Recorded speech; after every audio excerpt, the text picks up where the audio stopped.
गेल्या आठवडाभरापासून नाशिक जिल्ह्यात झालेल्या मुसळधार पावसानं जायकवाडीच्या लाभक्षेत्रात पाण्याची आवक वाढायला सुरुवात झाली आहे। गेल्या 2 दिवसांपासून 15,000 क्युसेक्स गतीनं पाणी जायकवाडीच्या लाभक्षेत्रात दाखल झाले। कोरड्या ठाक पडलेल्या गोदावरीच्या पात्रात पाण्याचं आगमन झाल्यानं शेतकरी आनंदी आहे।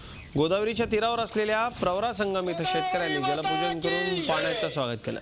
गेल्या 4 वर्षात जायकवाडीच्या लाभक्षेत्रात पाण्याचा ओघ कमी असल्यानं जायकवाडी लाभक्षेत्र कोरडं ठाक पडलं होतं।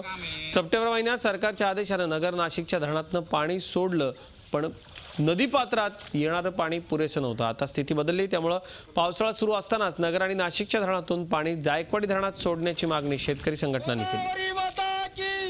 आता अशी मागणी आहे की वरच्या धरणं 50% झाल्याबरोबर तातडीने आता या खालच्या धरणामध्ये जायकवाडीला पाणी सोडले गेलं पाहिजे आणि खालचं आणि वरचं समन्वय पाणी वाटप झालं पाहिजे। या प्रकारची मागणी आम्ही या ठिकाणी करत आहोत। मुख्यमंत्र्यांनी पूर्वी सुद्धा आम्हाला या प्रकारचं आश्वासन दिलं होतं। जलसंपदा मंत्र्यांनी सुद्धा निर्णय घेतला होता की आता खालून वर धरणं भरले गेले पाहिजेत आणि त्याची अंमलबजावणी आतापासून सुरू करावीत। या प्रकारची मागणी आम्ही आजच्या या जलपूजनाच्या निमित्ताने करत आहोत। झी 24 तास रहा एक पाऊल पुढे।